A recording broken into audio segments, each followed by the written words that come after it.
Baik.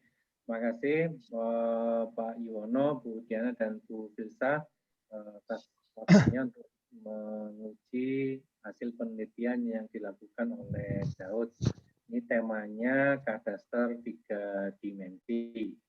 Silakan Daud menyampaikan hasil penelitiannya 15 menit, cukup ya. Nanti dilanjutkan dengan diskusi. Ya, Bismillahirrahmanirrahim. Assalamualaikum warahmatullahi wabarakatuh. Selamat siang, Bapak Ibu dosen penguji. Selamat siang juga Bapak Yanto selaku dosen pembimbing. Di sini izinkan saya untuk mempresentasikan hasil tugas akhir dari saya. Mohon izin share screen Bapak Ibu sekalian. Ini apa sudah kelihatan, Pak? Sudah, ya. Baik, saya mulai. Bismillahirrahmanirrahim. Assalamualaikum warahmatullahi wabarakatuh. Perkenalkan, di sini saya Daud Wahyu Imani. Mohon izin untuk memberikan pemaparan tentang hasil tugas akhir saya yang berjudul Visualisasi Objek Fisik dan Legal Bangunan sesuai prinsip kadaster 3 dimensi berdasarkan Undang-Undang Nomor 20 tentang Rumah Susun tahun 2011. Studi kasusnya ini studi kasus Rumah Susun Grudo Surabaya. Nah, lanjut, ini layoutnya ada 5. Yang pertama, pendahuluan, kedua, lokasi penelitian, ketiga, metodologi, keempat, hasil sama pembahasan, yang kelima, kesimpulan dan saran. Nah, ini pendahuluan. Nah, ini latar belakangnya.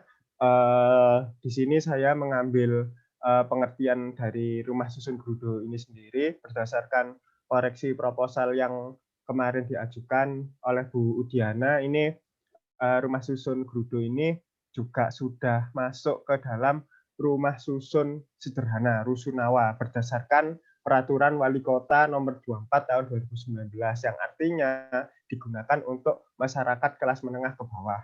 Nah, kemudian pembuatan informasi 3 dimensi ini juga menjelaskan tentang metode yang saya gunakan dalam tugas akhir ini, yaitu metode pure 3D kadaster yang menyatakan volume digunakan sebagai entitas dasar dari kadaster. Jadi memang istilahnya dalam kadaster 3 dimensi itu tidak bisa sebuah persil tanah berbentuk 2 dimensi, namun ada hak yang harus dilindungi dalam bentuk volume 3 dimensi. Dan ini juga menjadi koreksi dari Bu Udiana. Nah, kemudian secara acuan yuridisnya ini ada Undang-Undang Nomor 20 tahun 2011 dan ini menjelaskan hak-hak yang ada di sana, mulai dari satuan rumah susun, benda bersama, tanah bersama yang nanti akan saya tampilkan lebih lanjut. Ini koreksi dari Bu Filsa. Kemudian visualisasi 3 dimensi ini kenapa kok dibutuhkan? Ini juga dari Bu Filsa kemarin menanyakan pada saat sidang proposal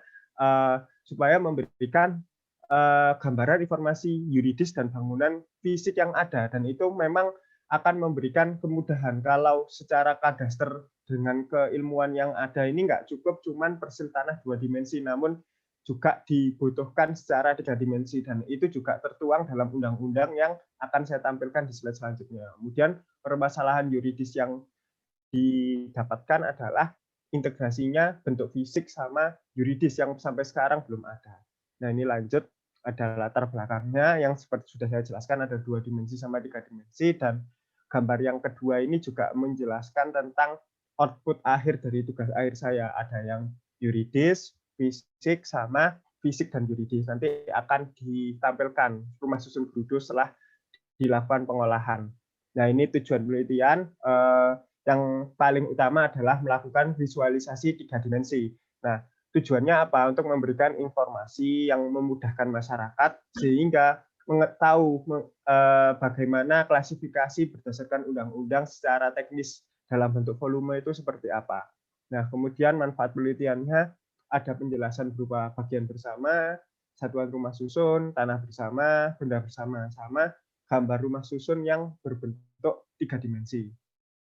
Nah, kemudian ini undang-undang yang terkait, ada Undang-Undang Nomor 5 tahun 1960. Jadi ini awal mula undang-undang tersebut ini muncul. Jadi undang-undang tentang rumah susun yang pertama kali ada ini Undang-Undang Nomor 5 Tahun 1960 ini menjelaskan tentang perbedaan hak privat dan hak pribadi. Nah, ini dijelaskan di ayat yang pertama, yaitu satuan rumah susun ini baik bisa dimiliki secara sendiri maupun bersama-sama. Jadi itu dasar awalnya. Kemudian ada peraturan pemerintah tahun 1988 di ayat yang kedua ini juga dijelaskan bahwa uraian batas-batas dari sebuah bangunan itu seharusnya ada bentuk vertikal dan horizontal. Inilah yang mendasari kenapa kadasar 3 dimensi mulai diolah, dan perbandingannya ini juga harus istilahnya ada nilai yang proporsional.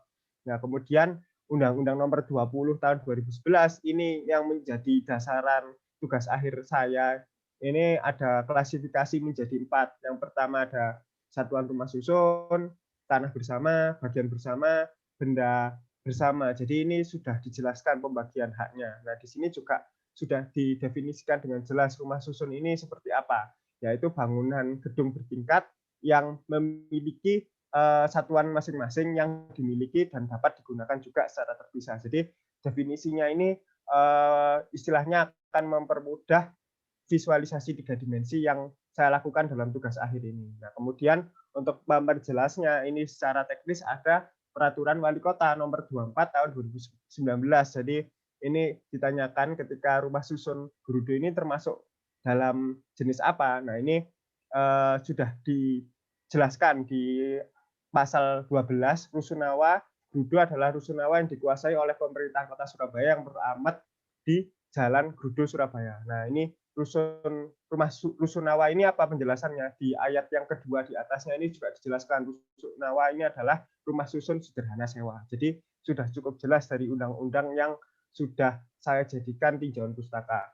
Kemudian lokasi penelitian, nah ini hasil georeferencing saya ambil. Jadi ini lokasinya ada di rumah susun Gerudo, di Jalan Gerudo nomor 5, dan ini insya Allah presisi, mungkin nanti ada ketelitiannya.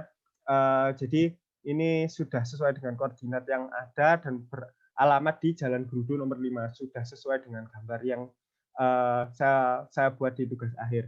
Kemudian ini secara site plan-nya, ini juga ditanyakan kemarin sama Pak Yuwono, kira-kira denahnya bisa dapat atau sampai sejauh mana. Nah, ini juga ada site plan, ada juga denah rumah susun. Jadi ini sudah cukup jelas untuk pendapatan data yang diolah dalam tugas akhir yang saya buat. Nah, ini metodologi penelitian, ada pure kadasar 3 dimensi, ini juga kemarin dibahas pada saat sidang proposal dan akhirnya menggunakan metode ini. Kenapa? Soalnya memang suatu hak atas tanah itu tidak dapat dikenakan pada bentuk persil tanah 2 dimensi saja, namun pada bentuk volume 3 dimensi. Jadi ini akan diperjelas bahwa hak atas yang 2 dimensi ini seperti apa, hak atas tanah yang 3 dimensi ini seperti apa. Nah, ini alat ada 3 alat, yaitu ArcGIS, SketchUp, sama AutoCAD. Nah, ini data Detailed Engineering Design. Jadi ini didapatkan dari Dinas Pengelola Bangunan dan Tata Tanah Kota Surabaya. Jadi ini sudah cukup jelas tingginya berapa, kemudian ruangannya berapa, nanti dipaparkan lebih lanjut. Nah, ini proses pengolahan data, ada proses georeferencing, sama data format olah dari ArcGIS. Jadi sebenarnya untuk masalah AutoCAD ini juga membantu di proses pemindahan data dari denah yang formatnya PDF nanti dikonvert jadi DWG, kemudian DWG ini dijadikan bentuk SKP supaya bisa ditampilkan di SketchUp dengan format SKP. Jadi ini membutuhkan 3 aplikasi itu, tapi untuk visualisasi kadasar 3 dimensi yang dilakukan itu rata-rata menggunakan SketchUp. Nah, kemudian metodologi penelitian ini seperti ini juga sudah saya update dari yang kemarin, mulai dari pengumpulan data, ada data fisik dan yuridis, ada proses visualisasi, kemudian ada proses pembuatan georeferencing, kemudian ada visualisasi secara yuridis, kemudian pewarnaan model 3 dimensi secara yuridis yang dipaparkan secara volume, kemudian pembuatan data atribut yang menerangkan objek kadaster secara tekstual, kemudian pembuatan model fisik dan yuridis sesuai dengan Undang-Undang Nomor 20 Tahun 2011, analisis data, pembuatan model 3 dimensi secara satu bangunan rumah utuh, rumah susun Gerudo nanti ditampilkan di akhir, sama penarikan kesimpulan dari penelitian. Nah, ini level of detail 3 ini juga kemarin sempat kita diskusikan. LOD 3 ini apa yang membedakan level of detail dari setiap level of detail yang ada. Kalau level of detail 1 itu memang masih belum jelas bentuk atapnya seperti apa. Kalau yang kedua ini sudah jelas tapi belum bisa diidentifikasikan mana yang atap, mana yang bangunan. Kalau level of detail 3 ini permukaan luarnya sudah rinci dengan bentuk atap yang rinci. Kemudian semua jenis elemen bangunan dapat direpresentasikan sebagai objek terdefinisikan. Nanti akan diperjelas lagi dengan gambar dari rumah susun yang menunjukkan LOD 3. Nah, ini hasil dan pembahasan. Nah, ini pembuatan model 3 dimensi di SketchUp. Ya, prosesnya seperti ini, dari data denah yang ada dimodelkan dalam bentuk 3 dimensi. Nah, kemudian ada rumah susun Gerudo tampak belakang dan tampak depan. Jadi ini bentuknya secara fisik. Kemudian proses georeferencing seperti tadi di diagram alir pengerjaan tugas akhir ada di Jalan Gerudo nomor 5. Jadi ini nanti formatnya bentuknya KMZ, dibuka di Google Earth nanti muncul secara 3 dimensi bentuk gambar rumah susun Gerudo secara 3 dimensi ini seperti apa. Nah, kemudian ini tabel 1 klasifikasi ruang yuridis dan fisik. Jadi dalam rumah susun Gerudo ini terdapat 97 satuan rumah susun. Yang satu ini ada di lantai 1. Kemudian lantai 2 sampai 4 itu terdapat 24 rumah susun setiap lantainya. Nah, kemudian ada benda bersama, bagian bersama yang teridentifikasi berbeda-beda sesuai dengan lantai yang ada. Nah, kemudian bagian bersama yang paling banyak terdapat di lantai 1 karena di sana banyak sekali fasilitas yang menunjang pelayanan di rumah susun Gerudo. Nah, kemudian ini secara detailnya ada pembagian ruang dari lantai 1, ada kantor kelurahan, perpustakaan, dan berbagai macam ruangan lainnya. Kemudian ini yang tadi saya akan paparkan berupa LOD 3. Di sini sudah tampak jelas sekali mana yang jendela, mana yang pintu, mana yang dinding, mana bagian ruang-ruangannya. Ini ya juga sudah cukup jelas. Nah, kemudian bagian rumah susun lantai 1 secara yuridis ini ya cukup jelas, ada satuan rumah susun, bagian bersama, kemudian benda bersama. Nah, ini juga sudah cukup jelas. Untuk yang warna hijau ini jelas menggambarkan benda bersama karena di sana terletak tangga. Nah, untuk lantai 2 sampai 4 memiliki bentuk yang seragam. Nah, mulai dari bagian bersama, benda bersama, sama satuan rumah susun. Nah, ini kurang lebih sama dari segi penggambarannya. Dan bentuknya volume karena fokusnya di pembagian secara yuridis. Nah, kemudian ada bagian rumah susun lantai 5 secara yuridis. Ini yang membedakan adalah tidak ada tangganya. Kemudian bagian atap yang terdiri dari 2 genting sama 3 tandan air. Nah, kemudian ini pemodelan secara fisik dan yuridis. Kenapa kok yuridisnya tidak kelihatan? Akhirnya saya mempermudah penggambaran dengan memberi warna karena volumenya itu tampak dari dalam sehingga tidak tampak dari luar. Sehingga untuk mempermudah hal itu saya menambahkan warna dalam bangunannya supaya jelas perbedaannya. Kemudian ada pemodelan secara fisik, kemudian pemodelan secara yuridis dari rumah susun, sama pemodelan secara tanah bersama.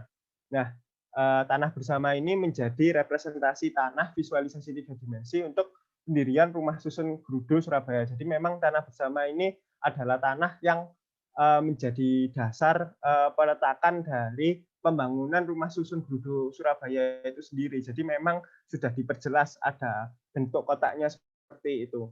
Nah, kemudian kesimpulan dan saran adalah yang pertama, pembuatan model fisik dan yuridis sudah berhasil dilakukan dengan sesuai undang-undang rumah susun yang berlaku. Kemudian saran yang dilakukan adalah bisa dilakukan penelitian lanjut untuk pembuatan web online dan fitur pencarian. Oh, mana yang satuan rumah susun, mana yang bagian bersama, nanti bisa diklasifikasikan dan istilahnya tahu secara gamblang rumah susun Grudo ini, pemisahan dari segi yuridisnya ini seperti apa.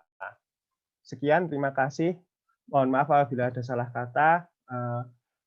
Wassalamualaikum warahmatullahi wabarakatuh. Waalaikumsalam warahmatullahi wabarakatuh. Terima kasih Daud.